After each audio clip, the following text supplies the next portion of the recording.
Hola, buenos días a todas y a todos. Estamos aquí esta mañana para haceros una presentación sobre el informe, las conclusiones del informe de la calidad de la información de las memorias de las empresas del IBEX 35 con relación al eje de análisis de corrupción.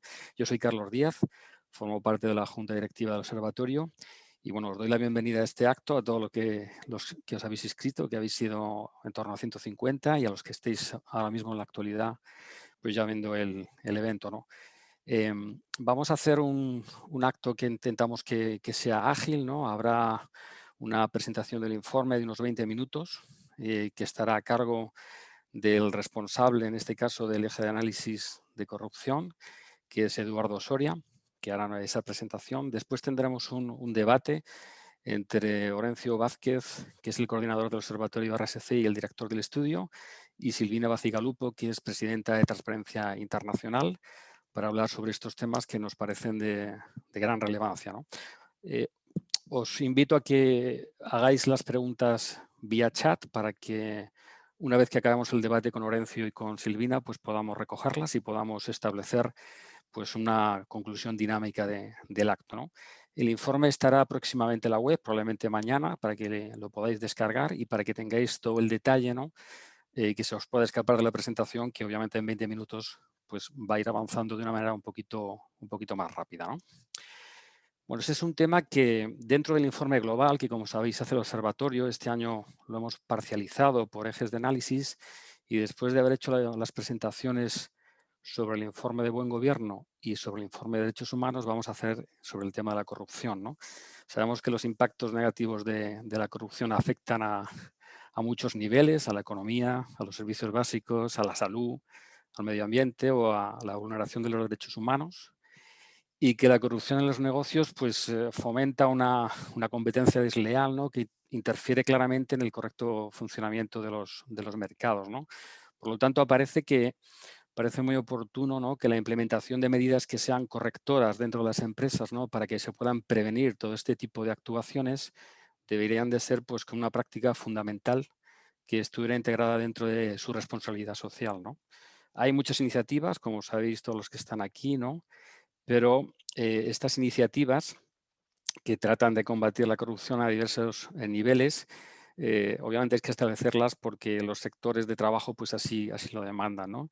Tenemos hoy a Silvina, que en este caso luego nos podrá hablar también de ese índice de percepción de corrupción a nivel de España, ¿no? Y cómo parece que desgraciadamente España ha ido hacia atrás, ¿no? En esos niveles de transparencia. Y obviamente el estudio del observatorio en el que se han identificado algunas denuncias, ¿no? Con casos muy concretos, ¿no? Alguno, por ejemplo, que todos conocemos, como el caso Villarejo, que ha producido, ¿no? Ha llevado a la Comisión Nacional de Mercado de Valores en el año 2019 a establecer una comunicación en la que instaba a las empresas a intensificar, a mejorar sus controles, vinculados también con una mejora de la información, ¿no? La Ley de Información no Financiera también establece ya obligatoriamente una normativa a las empresas para que aporten pues, descripción de las políticas, de sus resultados y los riesgos vinculados en relación con la gestión de la corrupción y de los sobornos, y además pues información sobre sus procesos de debida diligencia. Bueno, pues en este contexto lo que hemos querido saber en el observatorio es si estas nuevas recomendaciones y estos nuevos requerimientos son suficientes y han tenido un efecto positivo, en este caso en la información que las empresas trasladan, las empresas del IBEX 35, sobre cómo afrontan la lucha contra la corrupción en su ámbito de actividad, ¿no? Y también, obviamente, su cumplimiento de la Ley de Transparencia o de la Ley, como decíamos, 1118 de Información no Financiera. En este sentido, pues vamos a ver ahora mismo la presentación de estas conclusiones.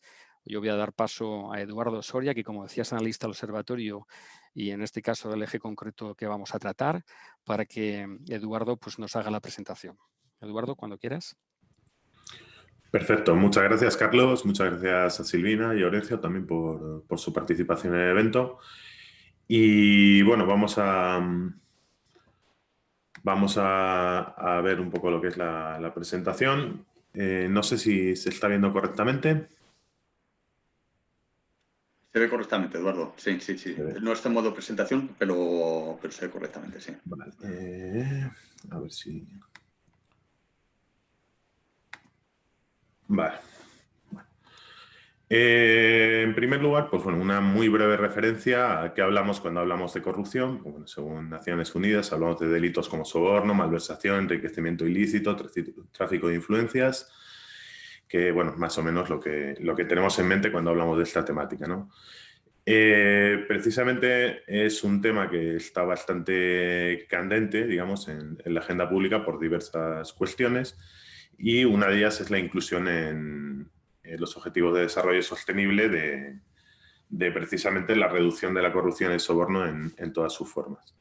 Entre los costes, un poco lo que ha comentado Carlos, tenemos los costes económicos directos, los costes económicos indirectos de la ineficiencia y los costes de oportunidad que genera el impacto económico de la corrupción, personales como la intimidación y las represalias, sobre todo a los denunciantes, que también es un tema que a lo largo de 2019 ha tenido un desarrollo legislativo bastante amplio, y también el tema de pérdida de confianza en las instituciones, polarización social, etc.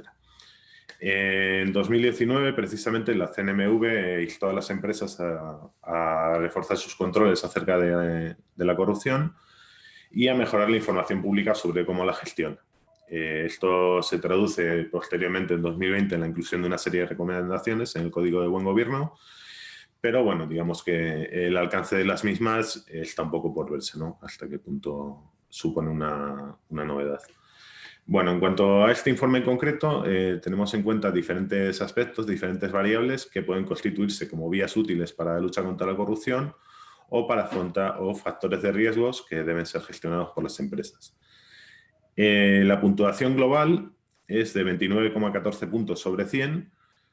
Es una ligera mejora de unos 5 puntos frente a los registrados en 2018, pero a pesar de esta mejora, corrupción es la segunda dimensión que obtiene una peor puntuación en el análisis que hacemos desde el observatorio, solo por detrás de derechos humanos. Bueno, en cuanto a empresas mejor y peor posicionadas según la valoración que hemos dado de acuerdo a estos indicadores, pues bueno, tenemos un dato llamativo que es que ninguna empresa alcanza el aprobado, ¿no? O sea, la que más cerca está es Meliá Hotels con 49,8 puntos, y en el lado contrario tenemos una serie de empresas que no alcanzan siquiera los 20 puntos sobre 100, y el caso más llamativo sería el de Amadeus, que se queda en un 6,09, ni siquiera alcanza el 10. Por dimensión vemos que hay una brecha, es algo que se repite bastante a lo largo del informe, que es, digamos, entre la declaración de intenciones y la práctica hay una brecha, ¿no? O sea, en debida diligencia tenemos, consistentemente con los resultados de ejercicios anteriores, tenemos una valoración mucho mayor que en rendición de cuentas. Esto se debe sobre todo a que en debida diligencia incluimos los indicadores relacionados con la normativa, que son en los que las empresas suelen tener una mayor puntuación, y en cambio en rendición de cuentas y en explicación de los resultados de la gestión, pues bueno, habitualmente suele ser más baja. Por sectores tenemos que, al igual que en el ejercicio anterior, la mayor puntuación la encontramos en petróleo y energía, aunque tiene un pequeñito descenso, y en cambio la menor puntuación se da en servicios financieros e inmobiliarias, que bueno, es un tema llamativo porque este es un sector, digamos, que tiene un papel de control, un papel de poder ser habilitante o dificultar la corrupción, y en cambio vemos que la puntuación es bastante baja y que bueno, es una cuestión que debería plantearse. En cuanto al tema de presencia geográfica, bueno, vemos que las empresas del IBEX 35, como podemos apreciar en el mapa, tienen presencia en bastantes países con un perfil de riesgo extremo alto de corrupción, y que precisamente las empresas con presencia en más países con este tipo de riesgos, en promedio, tienen una valoración incluso más baja que el conjunto de las empresas. Esto quiere decir, por una parte, que quizás no se está haciendo una reflexión adecuada de las implicaciones que tiene este perfil de riesgo de esos países a la hora de gestionar los riesgos de la empresa, ¿no? No hay una reflexión específica sobre cómo se tiene, sobre un tratamiento diferenciado, digamos, en contextos geográficos donde es más complejo. Bueno, empezando con el análisis, tenemos esta primera dimensión de debida diligencia con los componentes de compromiso y liderazgo, gestión de riesgos, financiación de partidos políticos y competencia, libre competencia. Entre estas 4 dimensiones tomamos un total de 41 indicadores y, como decíamos anteriormente, la puntuación promedio es de 39,62 puntos. Aquí tenemos un poco la primera dimensión dentro de debida diligencia, que es el análisis de las políticas anticorrupción. 21 empresas tienen una política anticorrupción pública o un documento que se le asimile, o sea, puede tener una diferente denominación. Y de las 14 empresas que no tienen una política anticorrupción, ninguna de ellas aporta una justificación clara y motivada sobre por qué no dispone de una política anticorrupción. Bueno, de estas 21 empresas, en 19 casos se establece la prohibición de sobornos, que es el tema normalmente más asociado y más conocido en referencia a la corrupción, y seguido por otros como los gastos especiales, pagos de facilitación, etcétera. Y en el extremo contrario, los conflictos de interés son un aspecto que, si bien se trata en relación a otros temas de gobierno corporativo, no se habla tanto de ello en relación a corrupción. 17 empresas, la política anticorrupción incluye la obligatoriedad de cumplimiento por parte de la cadena de suministro. Y bueno, este es uno de los indicadores que tiene una mejor evolución respecto al año anterior, cuando apenas 9 empresas mencionaban este aspecto. Ha habido una actualización de políticas, una inclusión de nuevas políticas que, bueno, lleva a que se vaya teniendo más en cuenta este tema. Bueno, digamos que más allá de esta declaración de intenciones, ¿no? de lucha contra la corrupción a nivel propio, a nivel de cadena de suministro, es bastante escaso el número de empresas que realmente detallan qué es lo que pasa cuando no se cumplen los compromisos asumidos, ¿no? O sea, hasta 25 empresas no hacen referencia alguna a consecuencias del incumplimiento o mencionan de manera muy general medidas legales o disciplinarias sin especificar cuáles son y en qué supuestos se aplican. Hay 9 empresas que mencionan la posibilidad de cese de la relación contractual, pero no queda tan claro en qué situaciones se puede llegar a este extremo. Y apenas una empresa informa sobre las consecuencias de incumplimiento de la política anticorrupción. Ninguna de ellas detalla o aporta un catálogo detallado de las sanciones en función de las conductas. Bueno, una segunda dimensión dentro de debida diligencia sería cómo se identifican y gestionan los riesgos de corrupción. Tenemos un primer dato llamativo, y es que son apenas 9 empresas las que, por una parte, evalúan riesgos de corrupción y además señalan riesgos específicos. Es una pequeña mejora respecto a 2018, pero sigue siendo un dato bastante bajo. Todas estas empresas lo que hacen es mencionar un limitado elenco, un listado de riesgos que se relacionan con la corrupción, pero no hay una información diferenciada sobre cómo se ha evaluado y gestionado el riesgo, cuáles han sido los resultados, etc.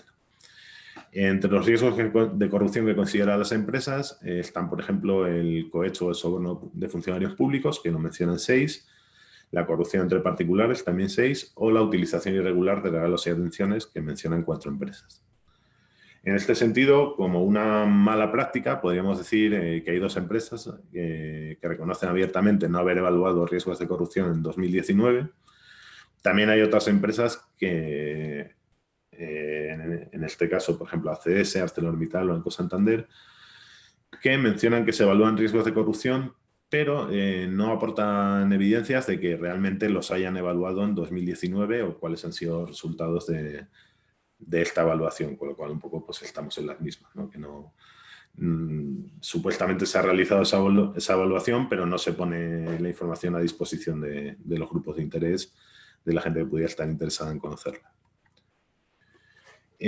Bueno, un poco en relación a lo que decíamos anteriormente de la presencia geográfica, apenas 2 empresas identifican los países de mayor riesgo de corrupción y ninguna de ellas diferencia riesgos de corrupción en función de territorios o de áreas corporativas.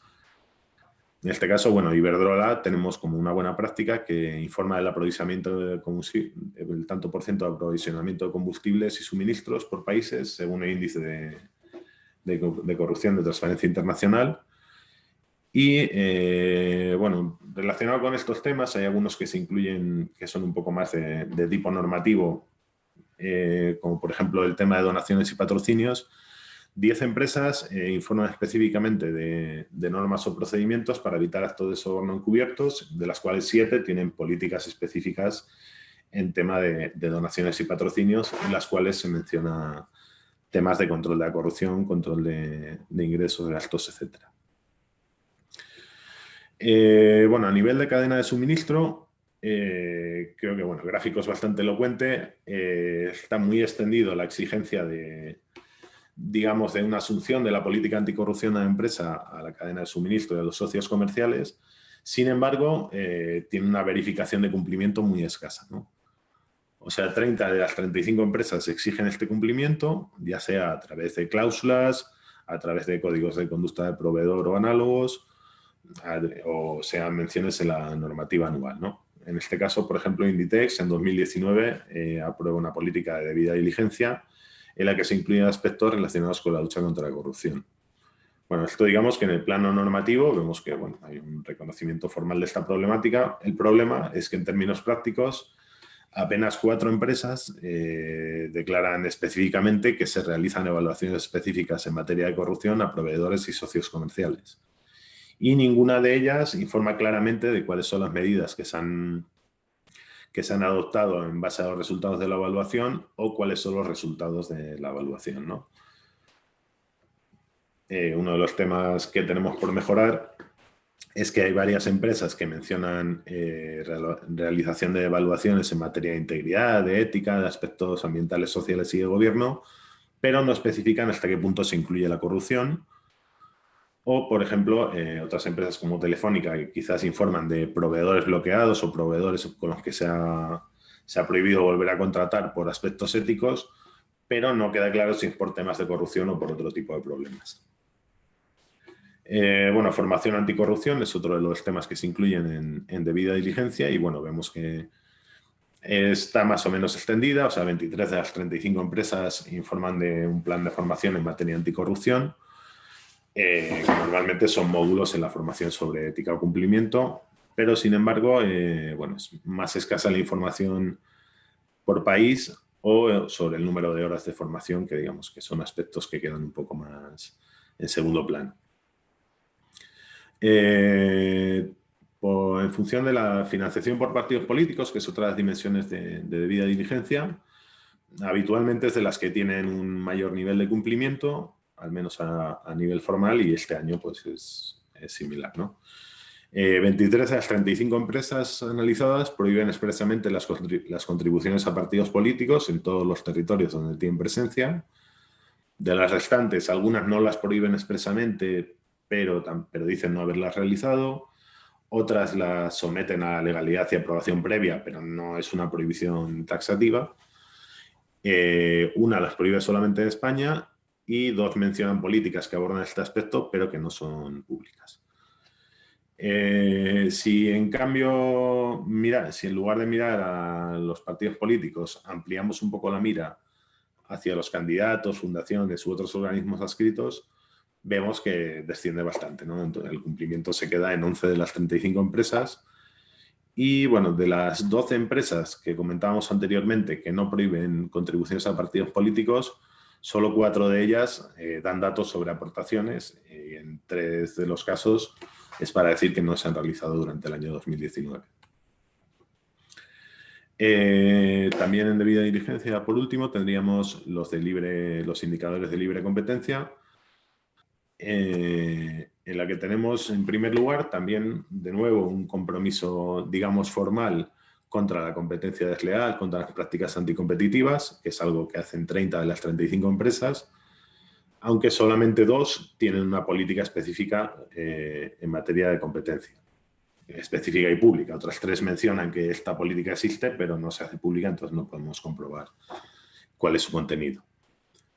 Hay 22 empresas que informan sobre si existen o no existen casos relacionados con presuntas prácticas comerciales restrictivas iniciados o con novedades significativas en 2019, De estas 22 empresas, 10 declaran no estar inmersas en procesos sancionadores de este tipo y no se han encontrado evidencias en fuentes externas que lo contradigan. Bueno, en este caso, pues tenemos una serie de empresas, que son hasta 17, en las que habría presuntos casos relacionados con competencia activos durante el ejercicio 2019, ya sea que sean reconocidos por las propias empresas o que las hayamos encontrado en fuentes externas, ya sea en CNMC, en medios de prensa cualificados, etc. Es decir, nuestra función es ver un poco lo que hay en fuentes externas y si la empresa reconoce esta realidad. No entramos en juzgar en si la empresa es culpable o no, si las sanciones son merecidas o si no. Bueno, eso queda fuera de nuestras atribuciones. Para considerar que un caso está activo, pues digamos que lo que buscamos es que haya novedades en términos judiciales, en términos mediáticos sobre este tema, que, bueno, que sea realmente indicio de que está en la opinión pública y que quizás la empresa debería responder frente a estos casos. En total hay 12 empresas con casos activos en España y 9 empresas con casos de competencia activos fuera de España o a nivel comunitario.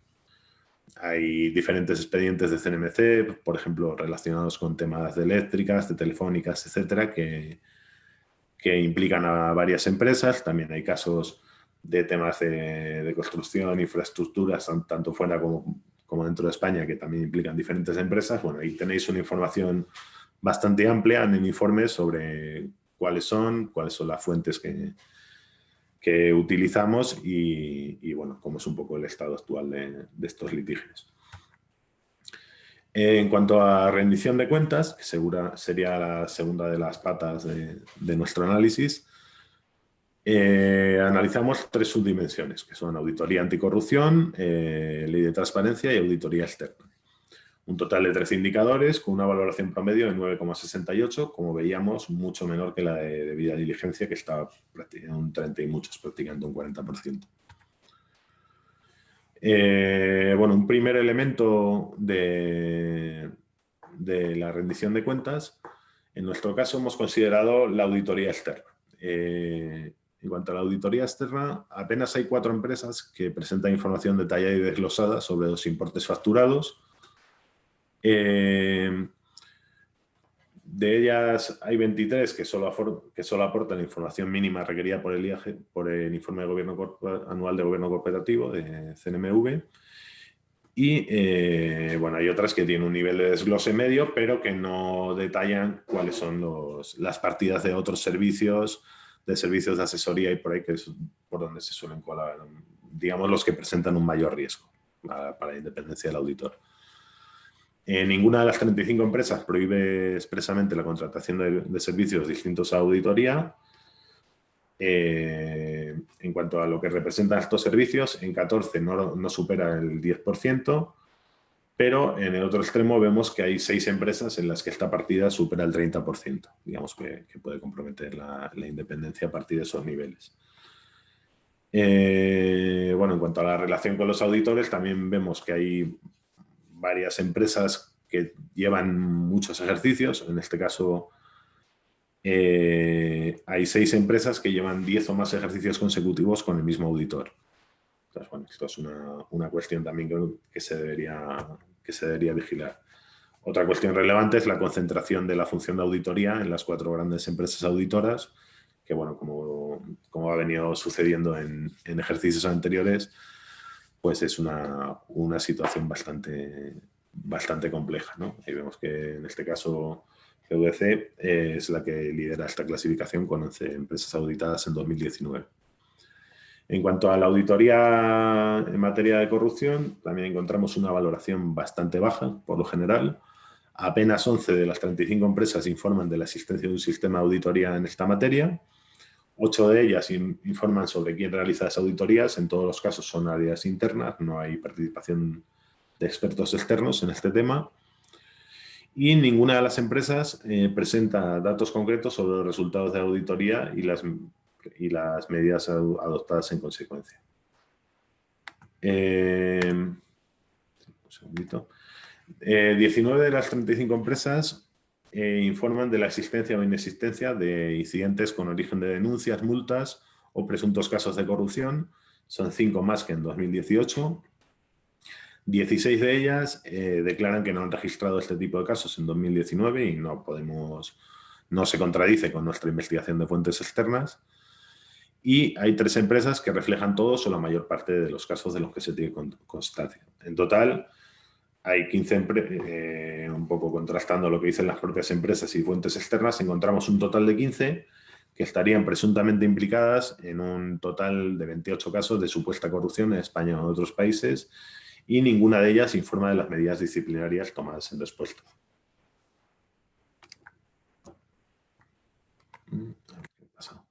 Bueno, tenemos algunos casos muy notables, como el caso Villarejo, es quizás el de más alto perfil mediático en 2019, en el cual se incluyen empresas de diferentes sectores, y además hay hasta 5 empresas del IBEX 35 que los medios señalan como presuntamente implicadas.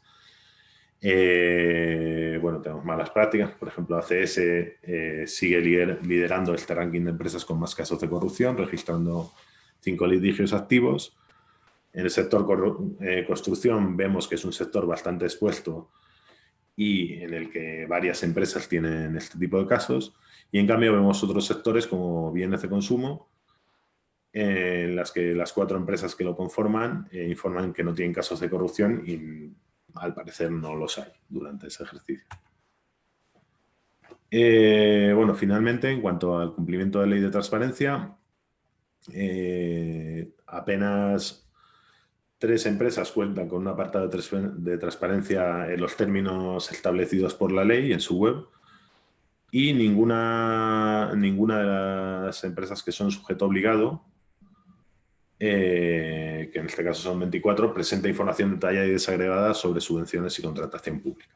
Por lo cual, bueno, queda bastante limitada la información corporativa en este aspecto y normalmente se presenta a modo conjunto sin desagregar por administraciones, por territorios, etcétera, o se presenta información parcial. Bueno, y una última parte de la presentación es un análisis que hemos hecho específico tomando ciertos indicadores que consideramos reflejan el espíritu o el tipo de información que requeriría la ley 1118, la ley de información no financiera. Digamos que al carecer de un desarrollo normativo en cuanto al tipo de información a aportar, la propia ley, nosotros hemos elegido una serie de indicadores que creemos que responden precisamente a un análisis de políticas anticorrupción, gestión de riesgos y la divulgación de resultados de gestión. El promedio de puntuación que obtenemos es de 23,08, en este caso son 33 empresas, y es una ligera mejoría respecto al 15,48 registrado en 2018. La puntuación global es baja, la evolución es positiva, pero quizás insuficiente como para afirmar que la ley haya tenido un impacto significativo en la información sobre gestión anticorrupción. Y, bueno, como decíamos anteriormente, hay una serie de compromisos y de información sobre las políticas, sobre la normativa, pero no tanto sobre los procedimientos de gestión y los resultados de la misma. Bueno, tenemos ahí un poco el listado de los indicadores. No quiero entrar de nuevo porque ya más o menos lo hemos visto anteriormente. Pero bueno, tenemos por una parte los de política anticorrupción, los de gestión de riesgos de corrupción y los de auditorías anticorrupción. Entonces, bueno, a partir de este análisis, ¿a qué conclusiones llegamos? Ya para finalizar mi presentación. Bueno, por una parte, tenemos que los estados de información no financiera, lejos de ser un proceso de reporte específico, novedoso, que haya ayudado a las empresas a ampliar sus miras, lo que tenemos es que la mayoría de las empresas reutilizan viejos formatos o incluso contenidos que han publicado literalmente palabra por palabra en años anteriores, pero les dan una nueva denominación, o sea, lo llaman estado de información no financiera, dicen que el estado de información no financiera se sitúa en tales páginas, pero realmente esto no implica, digamos, un cambio significativo en sus niveles de transparencia. Otro tema muy importante es preguntarnos hasta qué punto tenemos una ausencia de los verificadores. o hasta qué punto se está cumpliendo esta función de verificación adecuadamente, ¿no? O sea, todas las empresas presentan su informe de verificación junto al estado de información no financiera. En ninguno de los casos se reportan salvedades, pero bueno, a tenor de las puntuaciones que hemos visto anteriormente, digamos que la información dista mucho de ser exhaustiva y sobre todo dista mucho de los estándares, como por ejemplo GRI, que las propias empresas marcan como referencia. Y sin embargo, la información que ofrecen, pues bueno, es muy, digamos, muy parcial, desestructurada y no cumple con esos criterios de calidad. Por ejemplo, las tablas de contenidos de la Ley de Información No Financiera, que prácticamente todas las empresas incluyen, remiten de manera general a secciones o conjuntos de páginas que están relacionados con la normativa, pero apenas en esas páginas no se refleja tanto riesgos identificados o resultados de gestión y, bueno, remiten a ellas, digamos, a estas secciones o páginas muy de bloque de, bueno, vaya usted allí, busque la información y ya se las apaña, pero muchas veces realmente no está la información accesible en términos de lo esperable. Y por otra parte, bueno, los informes de verificación son genéricos y no aluden a contenidos concretos del estado de información no financiera, un poco lo que decíamos antes. No hay salvedades, sino que, bueno, los informes se plantean prácticamente o dan impresión de que fueran un mero trámite, ¿no? De que son textos prácticamente idénticos en el caso de todas las empresas y en las que no hay una profundización sobre el contenido concreto del estado de información no financiera, sino una declaración de, bueno, no vemos indicios de que la información no sea satisfactoria, pero no se dice por qué, ¿no? Entonces, esto es una cuestión importante y, bueno, para cerrar, decir que también esto se relaciona con la necesidad de un mayor desarrollo normativo y de una mayor conciencia a nivel corporativo. Desarrollo normativo, por una parte, para que las empresas sepan qué información es la que deben incluir y bajo qué formatos, con qué nivel de desagregación, etcétera. Pero también para que se sepa cuál es la función del verificador, hasta dónde tiene responsabilidad sobre los contenidos, hasta qué punto puede corregir o no corregir a la empresa, etcétera. Y finalmente también, pues bueno, es importante que las propias empresas adquieran la conciencia de que esta actividad de transparencia y rendición de cuentas pues es importante, es una responsabilidad y además es positiva para la propia empresa en términos de conocer sus debilidades y sus capacidades. Bueno, por mi parte esta sería la presentación. Si queréis damos paso al debate. Sí. Muchas gracias a todos por vuestra atención y bueno, quedamos aquí pendientes para posteriormente el turno de preguntas. Muchas gracias. Muy bien, Eduardo. Muchas gracias a ti, primero por la presentación y obviamente por todo el trabajo que has desarrollado para hacer el informe, ¿no? Que es un trabajo que, como todos los que conocemos el informe, es riguroso, preciso y arduo a todos los niveles, ¿no? Bueno, vamos a pasar a la segunda parte del acto. Aquí vamos a tener a dos panelistas que nos van a los cuales les vamos a plantear algunas cuestiones para que ellos nos den su perspectiva, ¿no? sobre este tema, ¿no? Al margen de eso, os invito a los que estéis presentes en el acto a que nos enviéis vía chat las preguntas que queráis que luego les traslademos tanto a los panelistas como a Eduardo, ¿no?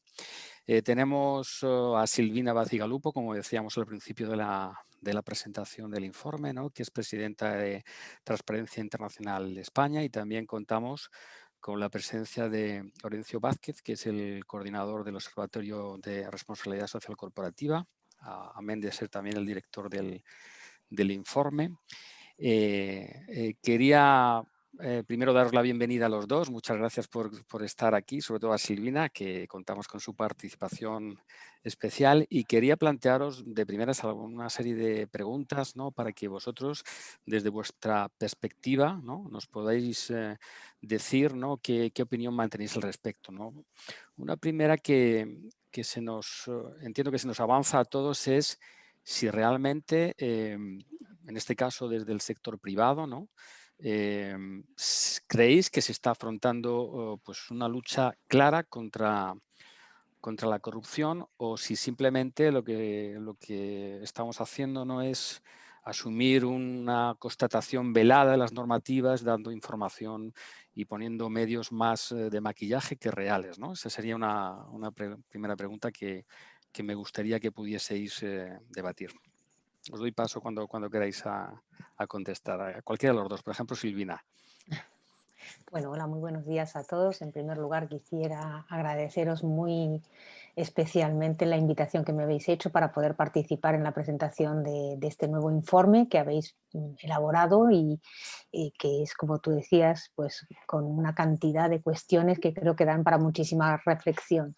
En cuanto a tu pregunta, yo diría que hay varias cuestiones que inciden en la lucha o en la prevención de la corrupción y que creo que ha afectado directamente de forma muy significativa a los sujetos obligados, en este caso, que pueden ser las empresas. Por un lado, el cambio de normativa en el ámbito penal, que siempre suele ser como es la última herramienta y a su vez termina siendo la norma que termina siendo la más coercitiva y coactiva y de prevención, como funciona el derecho penal, la incorporación de la responsabilidad penal de las personas jurídicas en 2010 y la reforma última en 2015 de incorporación de programas de cumplimiento normativo, de prevención de riesgos penales, pues evidente como causa o posible causa de exclusión de la responsabilidad penal, ha sido, yo diría, el punto que marcó el cambio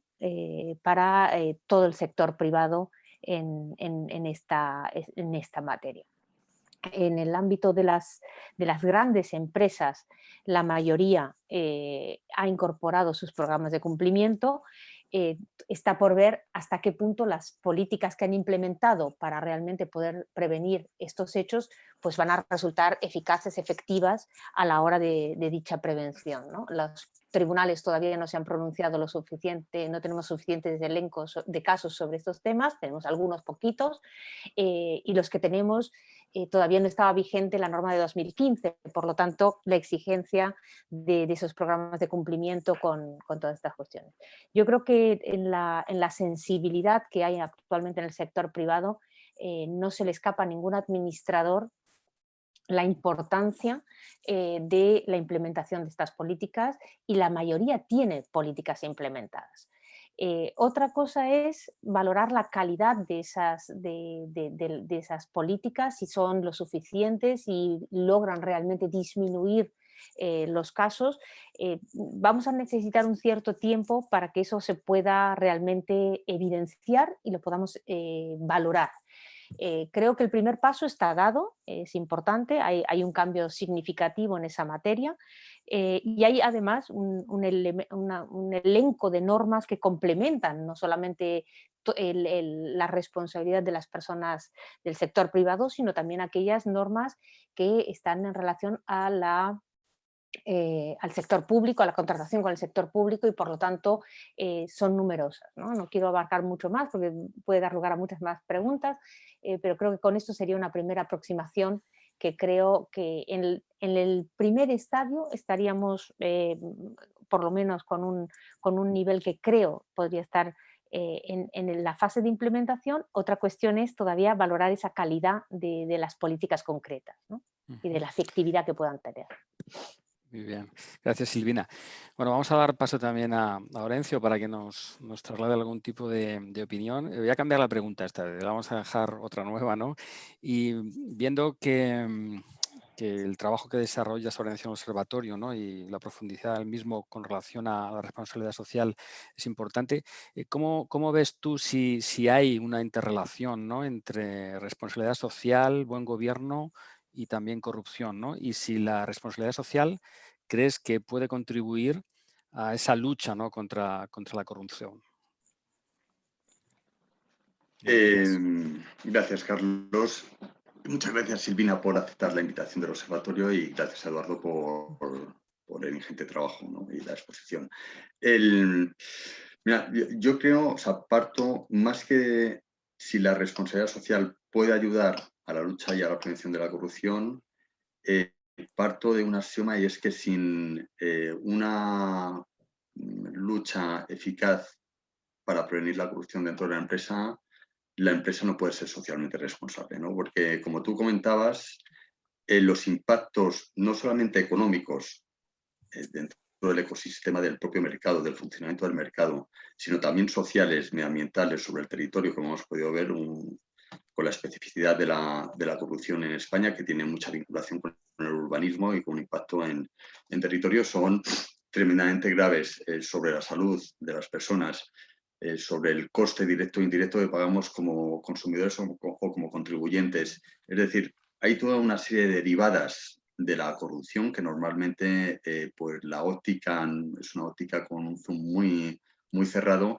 que no se ven o no se visualizan, y entonces nos encontramos con situaciones en las que empresas que están bien posicionadas como socialmente responsables, no hay unas evidencias de una lucha contra la corrupción, una prevención contra la corrupción, unos procedimientos adecuados, o incluso están incursas en graves casos de corrupción. Entonces, yo partiría de que no podemos hablar de responsabilidad social sin corrupción. Y aquí nos tenemos que remontar a cómo se ha hecho ese tratamiento, no solamente por parte de la empresa, sino por parte de las instituciones públicas y privadas. Si evaluamos desde el propio Pacto Mundial, cuando se introdujo la corrupción, pues se introdujo después de la aprobación de los 9 principios, ¿no?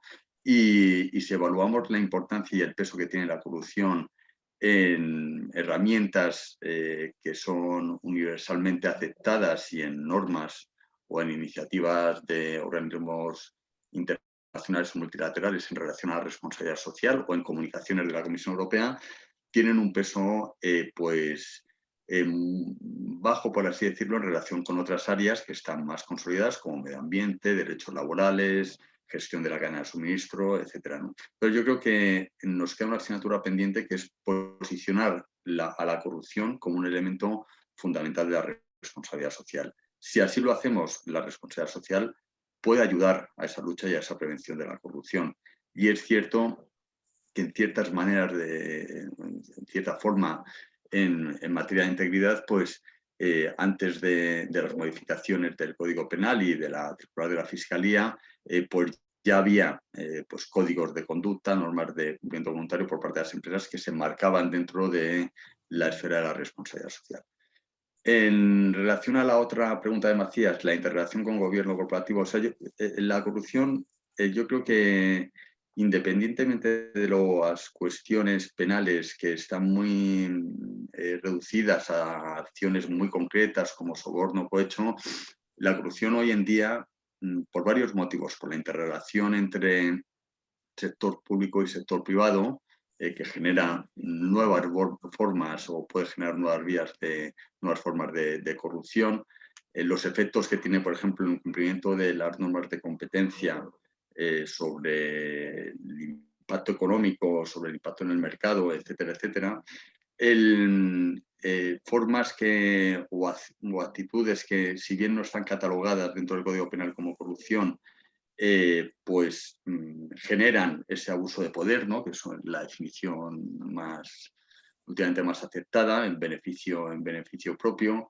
Toda la interrelación entre sector público y sector privado, comentábamos antes del inicio con Silvina, bueno, pues proyectos o propuestas legislativas en torno a la regulación de los lobbies, en torno a una serie de cuestiones como son los canales de denuncia y tal, que al final la financiación a los partidos políticos, ¿no? y a las fundaciones y candidatos, todas estas cuestiones, al final las puertas giratorias son elementos, la operativa a través de paraísos fiscales, que tienen mucho que ver con esa corrupción, o son acciones que, bajo mi punto de vista, deberían estar catalogadas como corrupción, o son acciones que acompañan y se constituyen como elementos necesarios para esa corrupción, ¿no? O para que se dé esa corrupción.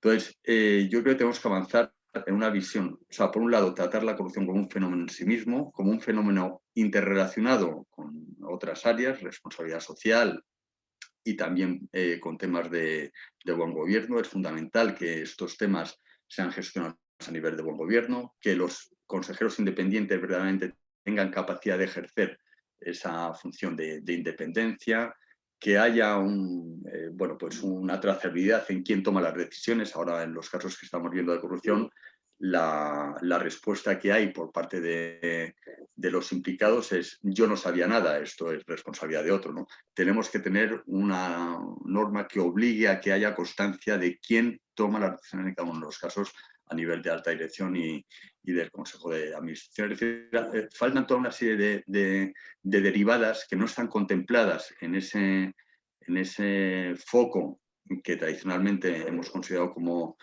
corrupción, que es una concepción muy reducción de la corrupción y que impide, bajo mi punto de vista, el que se pueda avanzar a una mayor velocidad en esa lucha o en esa prevención de la corrupción. Por lo tanto, en definitiva, sí, la interrelación con la responsabilidad social es fundamental, la interrelación con buen gobierno es básica, ¿no?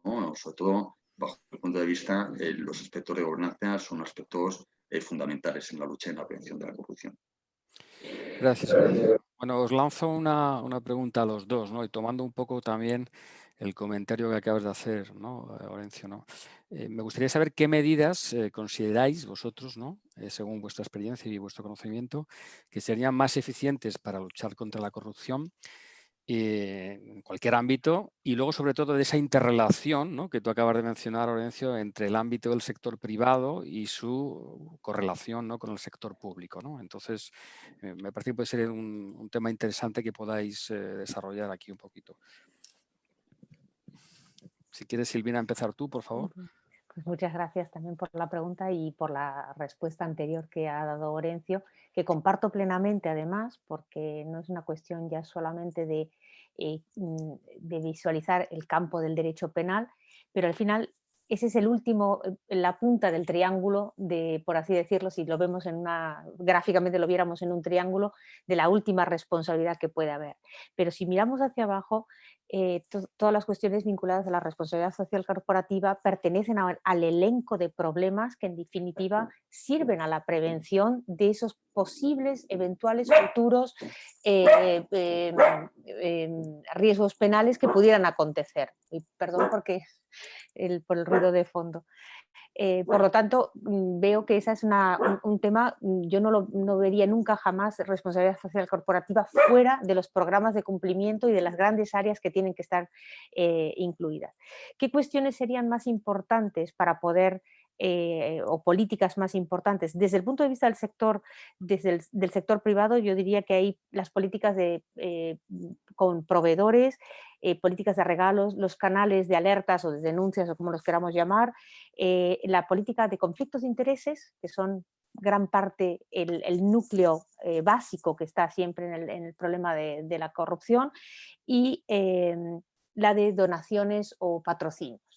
Yo creo que dentro de las políticas que como decíais antes, bueno, no se especifica exactamente qué políticas anticorrupción conforme a la ley y las exigencias del Estado de Información No Financiera deberían estar presentes, al menos como un básico en el elenco de la información activa que trasladan las empresas, pues estas yo creo que pertenecen a aquellas que son básicas y esenciales en esta materia. Desde el punto de vista del sector público, evidentemente eso es estrictamente regulado, no es una cuestión ahora ante una normativa que no tiene toda la precisión que hubiéramos querido que tenga o que creyéramos que tiene que tener.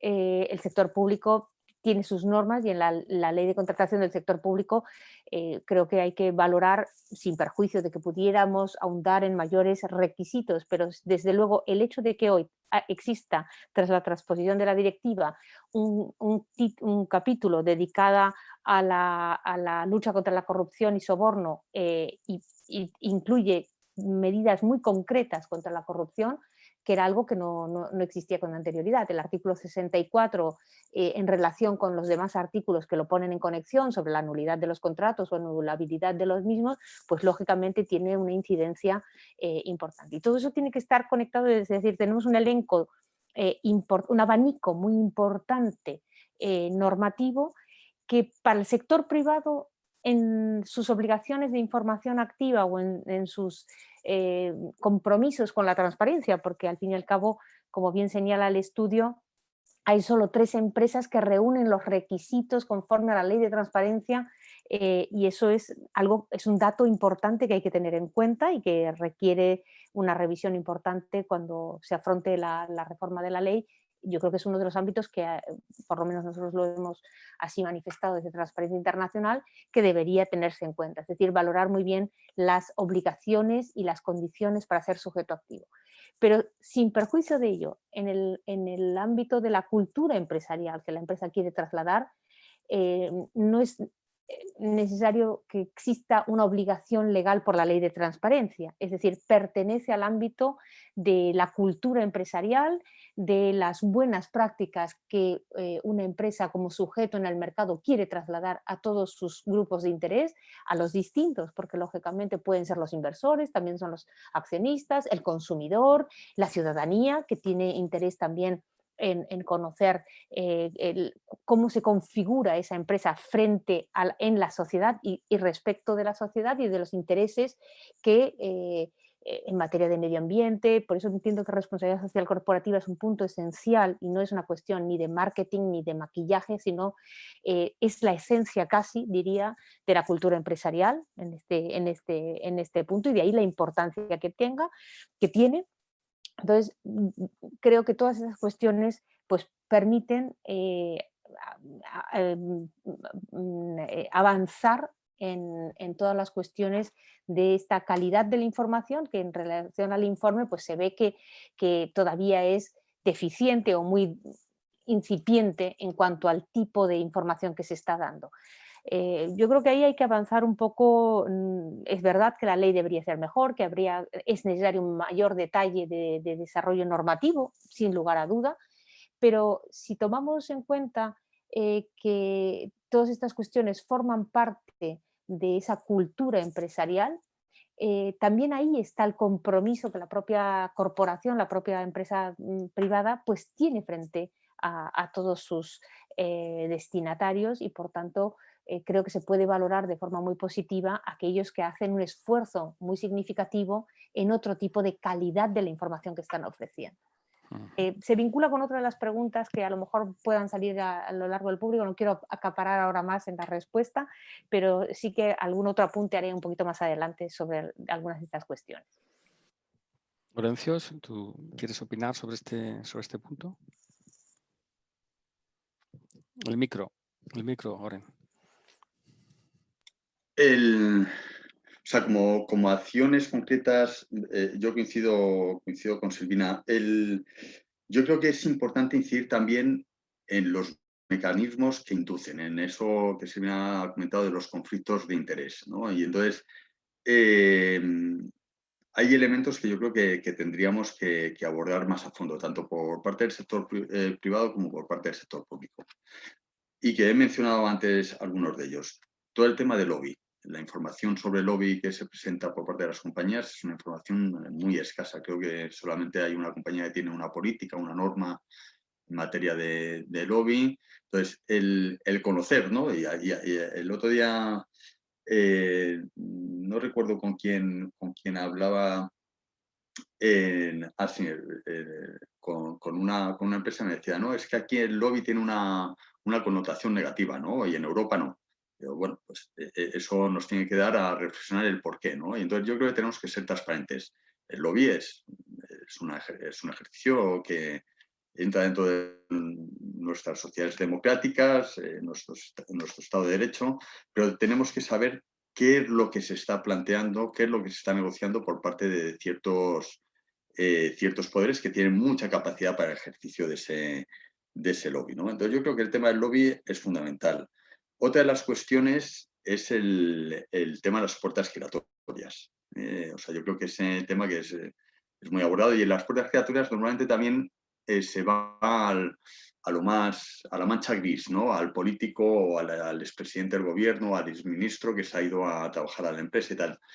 Pero luego hay otro tipo de puertas giratorias que son también, que pueden generar ese riesgo de conflicto de interés, ¿no? De altos funcionarios que han ocupado puestos de relevancia en la administración pública y que pasan a ocupar puestos de relevancia en la empresa privada, y que puede haber una interferencia. No digo que la haya, pero puede generarse, hay un riesgo de conflicto de interés. los aspectos que tienen que ver con la relación con las empresas auditoras. Es decir, el Estado decide no ejercer esa competencia y la delega en un tercero, y ese tercero es el sector privado. Bueno, pues indudablemente en los últimos casos de fraude, corrupción, etcétera, etcétera, que hemos tenido en España en los últimos 15 años y fuera de España, en muchos de ellos ha habido una falta de diligencia, vamos a llamarlo así, falta de diligencia, cuando no connivencia, en estos casos, ¿no? Entonces, con lo cual hay que, no digo cambiar el sistema, pero sí establecer los mecanismos necesarios que garanticen el ejercicio totalmente independiente por parte de estas empresas. No es una cuestión de si se nos puede escapar una cosa u otra, sino garantizar el ejercicio independiente. Y aquí, en muchas ocasiones, hay claros conflictos de intereses.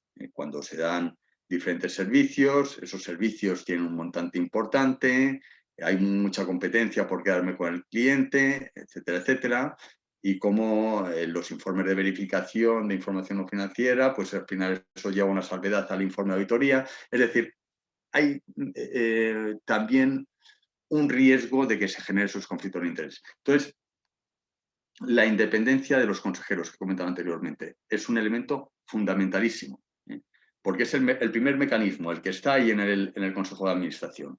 Y para eso no puede depender económicamente de la empresa. Tiene que tener formación suficiente para conocer las decisiones que se toman. Tiene que tener la documentación, recibirla con tiempo suficiente de anticipación. Tiene que hacer uso de asesores externos. Es decir, hay toda una serie de condiciones que muchas veces nos quedamos en introduzca usted consejero independiente, pero no decimos qué condiciones tiene que tener ese consejero independiente. Audite usted las cuentas, pero no establecemos los mecanismos necesarios para que no se generen los conflictos. Entonces yo creo que tenemos que ir a esos mecanismos de prevención. Tenga usted canales de denuncia, pero lo importante no es tener el canal de denuncia, lo importante es que ese canal de denuncia sea efectivo y que se garantice y se fomente la figura del denunciante y que en su caso se establezcan unas sanciones si se conoce de algún supuesto fraude y no se denuncia. Es decir, hay que mejorar esos mecanismos de prevención. Y luego, pues, indudablemente, hay que ir o actuar en combatir la corrupción, pero tenemos que mejorar. Yo creo que la clave, o una de las claves fundamentales, radica en esos mecanismos de prevención. Muy bien, os voy a hacer una última pregunta y luego vamos a dar paso a algunas de la gente que está participando en el acto, que nos están enviando por el chat. No extenderemos mucho el acto, unos 10-15 minutos más, ¿no? Y bueno, la pregunta que os voy a hacer ahora mismo, pues yo creo que tenemos una interlocutora principal perfecta para que la responda, ¿no?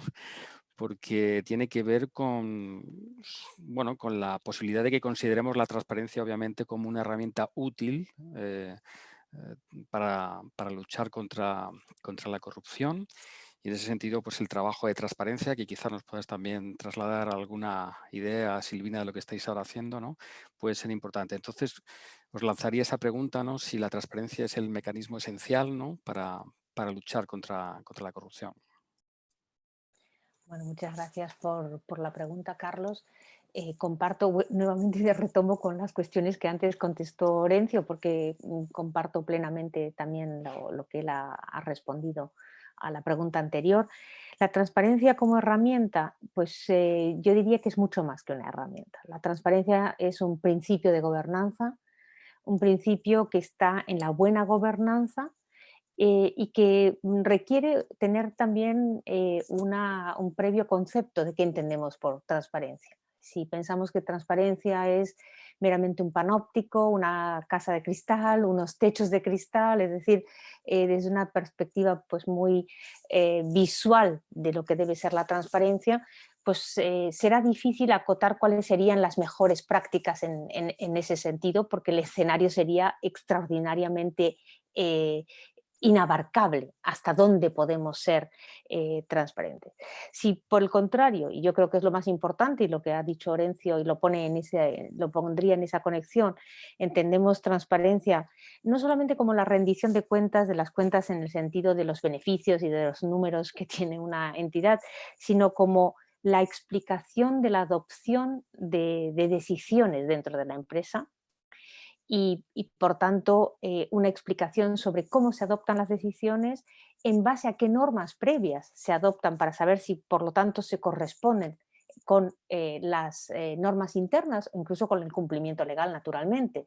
Es decir, si hablamos de conflictos de intereses y estamos adoptando decisiones que no se explican en ese sentido y, por ejemplo, no se despeja que no había como punto inicial que para la adopción de determinado acuerdo no había ningún conflicto de intereses entre las personas que intervienen en esa adopción, que sería una forma de explicar precisamente de que se está cumpliendo con la normativa interna, con la normativa legal, es decir, con todos los instrumentos que hay o que se han dotado tanto en el ámbito de la autorregulación como de la regulación expresa que obliga el ordenamiento jurídico, es decir, por lo tanto, un efectivo cumplimiento de esas normas que nos hemos autoimpuesto por un lado, pues probablemente esa es la parte más importante y no tanto tener las políticas colgadas en una página web, por decirlo de alguna manera, y que tengamos una norma que no sabemos si se está cumpliendo, sino que se explique precisamente cómo se están adoptando las decisiones. Eso es mucho más importante en decisiones cruciales, eso es importante en la contratación pública y por tanto es un principio que hay que empezar a interiorizarlo de otra manera a como ahora mismo lo estamos viendo. Pareciera que ahora transparencia es la herramienta mediante la cual colgamos en una página web todas las políticas que tenemos más allá del cumplimiento normativo que va de suyo, evidentemente. Con eso solo no podemos hacer nada. Podemos decir que tiene una política de conflictos de interés, que tiene una política de regalos, pero no sabemos cómo se está implementando. La implementación es la que requiere esa transparencia y que da, por lo tanto, una información cualitativa que se pueda valorar mejor. Es decir, que incide en la calidad de la información que se está dando. Yo creo que ese es el punto esencial que hoy es el paso siguiente que tenemos que dar. Es una materia, sin lugar a duda, que es muy nueva. Es decir, es una cultura que hay que ir trabajando, que hay que ir aprendiendo, en el buen sentido de aprender las buenas costumbres y de interiorizar como una forma de gestionar cuando se está en un puesto de gestión de intereses ajenos, ya sean públicos o privados. Por lo tanto, ese es, yo creo, el paso siguiente que habría que dar. No se trata solo de tener normas que nos establezcan el ámbito de juego, sino que, y algunas hay que mejorarlas, sin lugar a duda. La ley de transparencia requiere una reforma importante en esta materia, pero lo cierto es interiorizarlo como un principio de gobernanza en el sentido de la explicación de las decisiones adoptadas.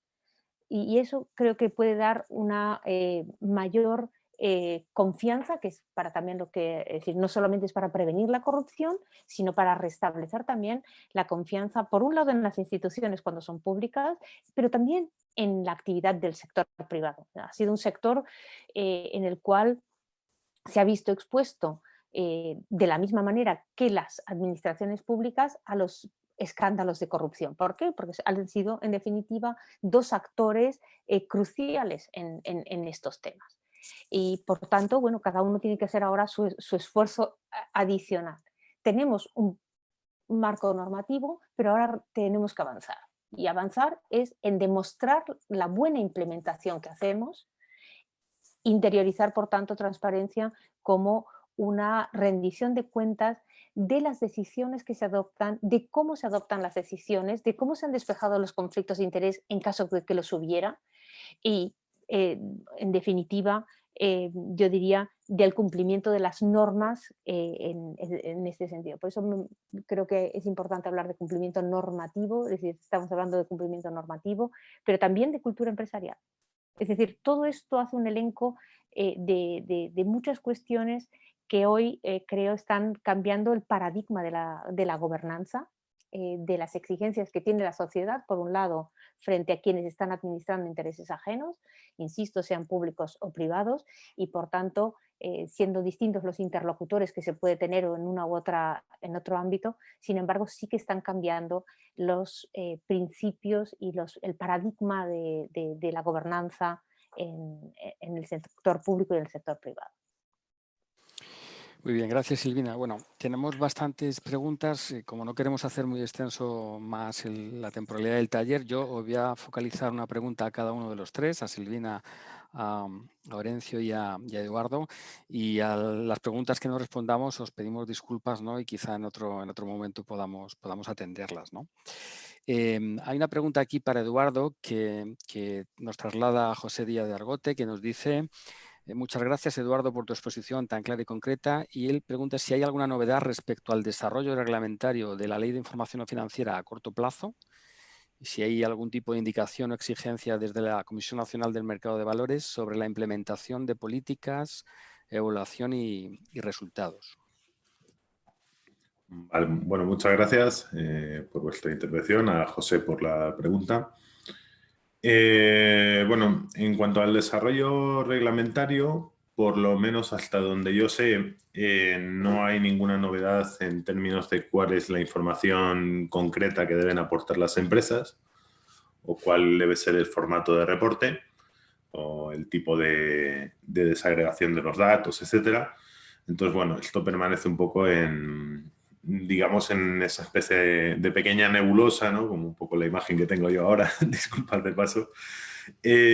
No, permanece, digamos, un poquito en esa indefinición de decir, bueno, sí, queremos lo que establece la propia ley de información no financiera, de, bueno, información sobre los riesgos, sobre los resultados de la gestión, sobre las políticas, pero muy general. O sea, digamos que es un poco un cajón desastre que, como decía anteriormente, pues bueno, un poco las empresas aprovechan para reutilizar lo que hacían anteriormente, pero no es que haya supuesto un enfoque diferente.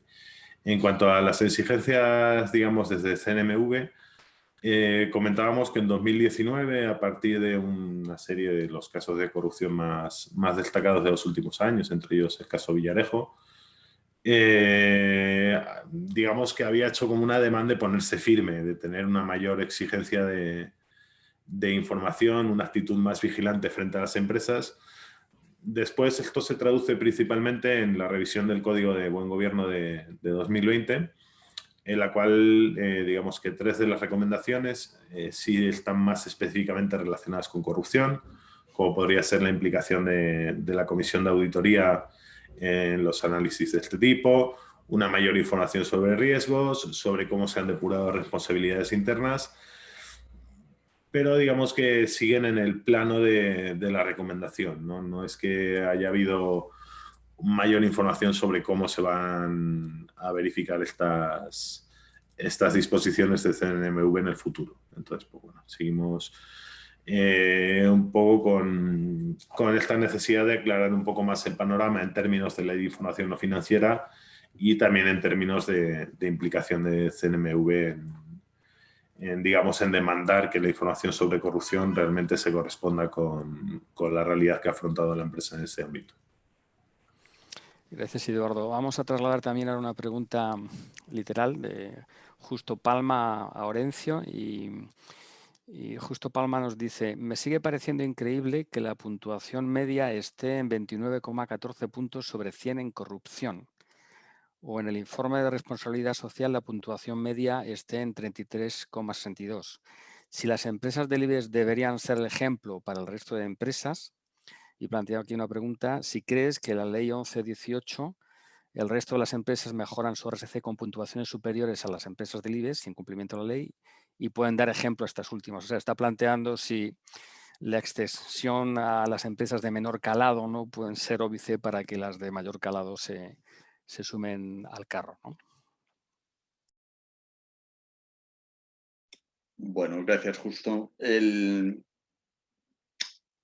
La impresión que tengo y lo poco que hemos analizado en ese sentido es que no. O sea, al final no se puede generalizar y seguramente haya empresas cotizadas no IBEX y empresas no cotizadas que estén presentando informes muy completos. La experiencia que nosotros tenemos cuando nos hemos acercado a empresas no IBEX y empresas no cotizadas es que la información pues es prácticamente, en muchos casos, sobre todo en empresas no cotizadas, pues de muy bajo valor. En algunos casos pedíamos las cuentas, el informe de gestión en el registro mercantil y nos encontramos que el estado de información no financiera dentro del informe de gestión consolidado era una página y media o ese tipo de cosas, ¿no? Con lo cual, me temo que no. Independientemente, yo aquí hablar de forma muy general, pues no es correcto y seguro que hay casos particulares en los cuales seguramente la información sea mejor. La ley, pues la ley,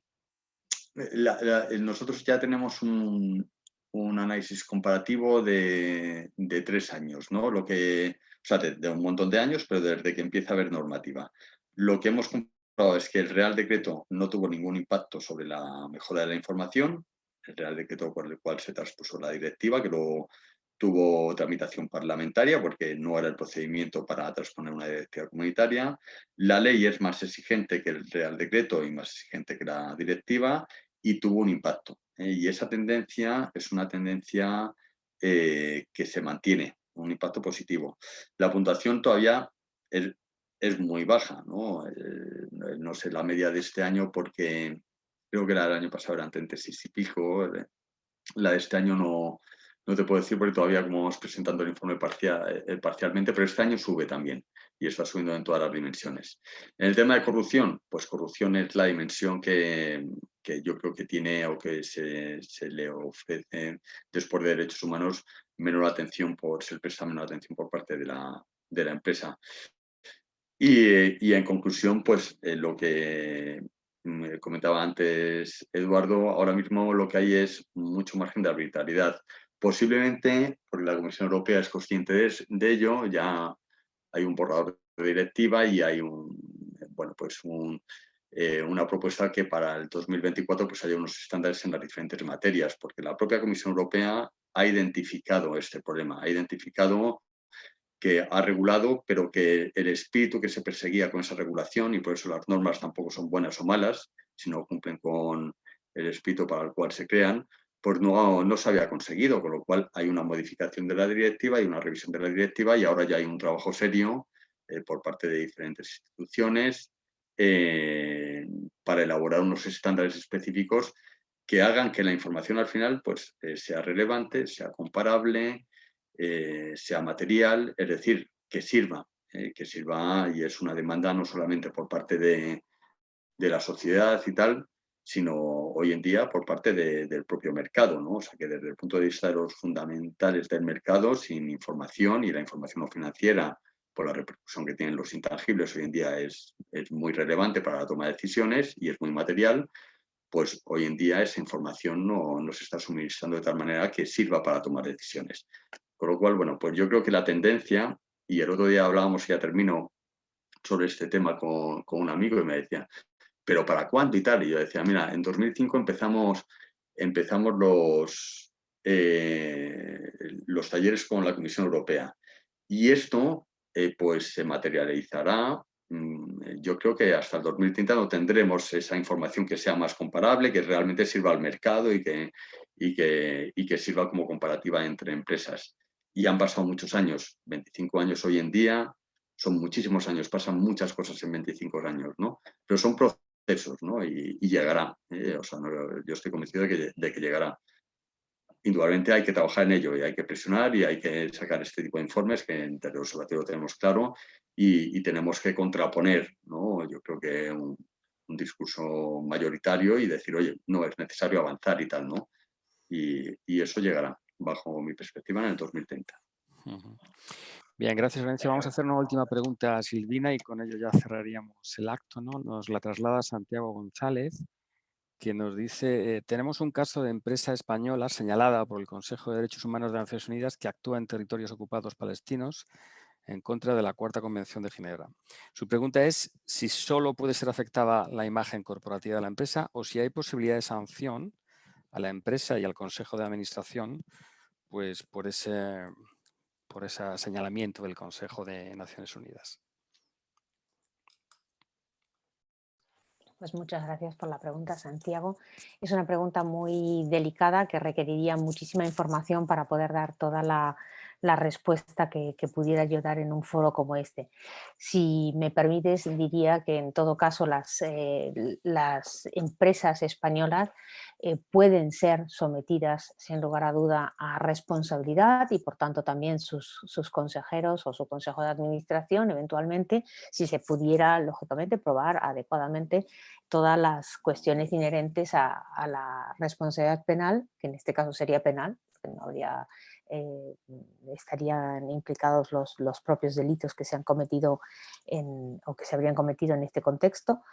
Y por lo tanto, la reforma que dio lugar a la Ley Orgánica del Poder Judicial, el cambio de la introducción del artículo 23.4 en la Ley Orgánica del Poder Judicial permite también una aplicación a hechos cometidos fuera del territorio español, y eso ha sido una norma importante impulsada por el convenio de la OCDE, que fue incorporado y que por tanto abarca a todos los actos de corrupción privada y de soborno en extranjero, y en este caso pues cuestiones que puedan afectar también en otro ámbito de delitos que puedan estar vinculados con derechos humanos, que también están cubiertos por otros convenios que dan lugar a esa posible intervención extraterritorial, sujeta a algunos condicionantes. Evidentemente no tenemos un principio de universalidad como existía con anterioridad, que no estaba restringido, está restringido por determinado tipo de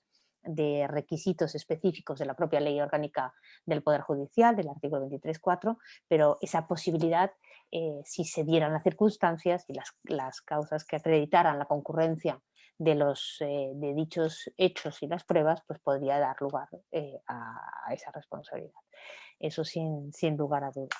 Yo creo que tenemos que en este punto también distinguir algo que a lo mejor convendría aprovechar, ¿no? Es decir, esa distinción entre malas prácticas o lo que se denomina malas prácticas de las infracciones o de los delitos.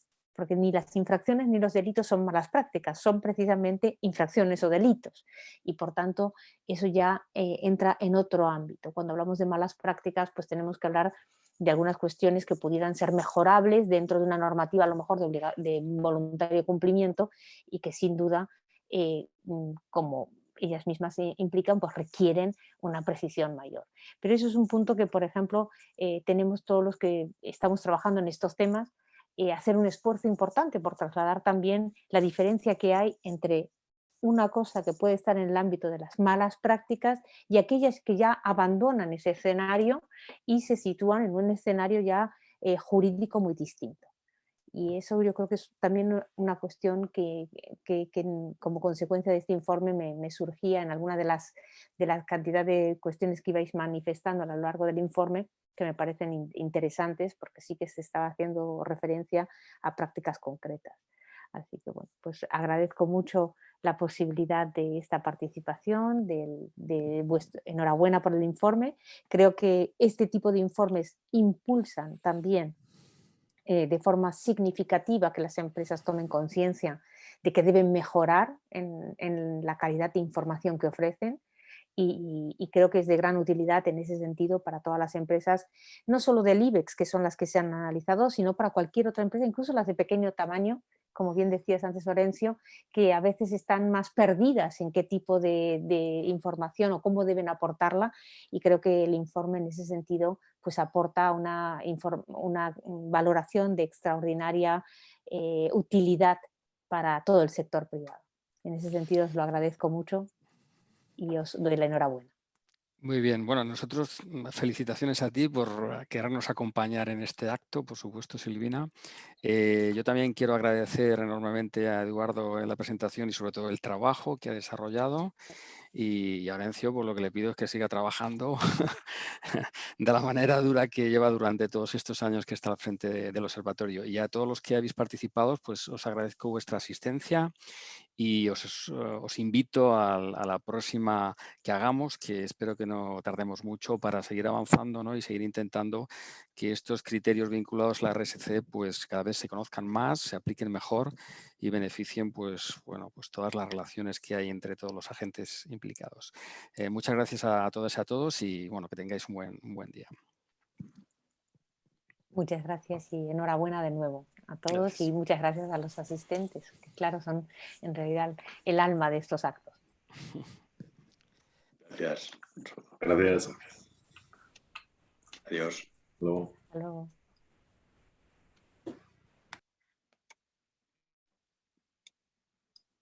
No sé, Orencio, si te quedas aún conectado. Nada, vamos. Nada, salimos. Salimos ya. Bueno, Hasta luego. Silvina, mil gracias. Gracias a ti, Orencio, y enhorabuena por vuestro duro trabajo. Y anda que no nos queda. Nos queda. Pero bueno, estos son Bueno, yo procesos creo a que medio y largo plazo. lo bueno de esto es que están todas las piezas ya en el escenario. Sí. Y ahora es un momento de empezarles a tratar de impulsar de mayor medida, ¿no? Y es un momento interesante, yo creo. Y con sí, yo creo que es un momento para toda la Agenda 2030 va a suponer un reto importantísimo para el sector privado. Y creo que es la suerte de que la responsabilidad social corporativa ha adquirido unas dimensiones distintas también, ¿eh? Es decir, ha crecido también desde que de una manera significativa y muy precisa, ¿eh? Yo creo que es importantísima, ya te digo, creo que es el núcleo o el hardcore de la cultura empresarial, ¿no? Y eso es lo que algunas podrán demostrar mejor que otras. Claro. Sí. Pues a ver si bueno, pues yo estoy convencido de que vamos a avanzar en diferentes ámbitos y se está avanzando, vamos. Bueno, si nos situamos hace 25 años aquí, el avance dado es impresionante. Es impresionante porque es un cambio de paradigma en toda regla, ¿eh? En toda regla de cómo hacer negocios, del rol de las empresas, etc. Así que bueno. Y eso no es fácil hacerlo, o sea que realmente eso lleva un proceso, es un proceso de cambio lento y o sea, toda transformación que sea disruptiva, que intente romper con, pues conlleva un tiempo. Entonces, todos los cambios culturales son lentos, ¿no? Así es. Pero bueno, enhorabuena por vuestro trabajo de nuevo y pues muchísimas gracias por haber contado conmigo y con Transparencia Internacional España. Fíjate, gracias a vosotros. Y nada, coincidimos pronto, me imagino que pronto nos citarán del PNC, o sea que pronto nos veremos. Sí, nos vemos pronto. Bueno, muchísimas gracias también a Carlos, que todavía sigue allí. Muchas gracias y un placer haberle conocido. Hasta luego. Adiós, Silvina. Gracias, Silvina. Chao, Carlos. Gracias. Bueno, pues cierro, chicos. Dale. Te he llamado para ver qué tal. ¿Todo ok, no? Sí, te llamo por teléfono. Sí, por teléfono, ok.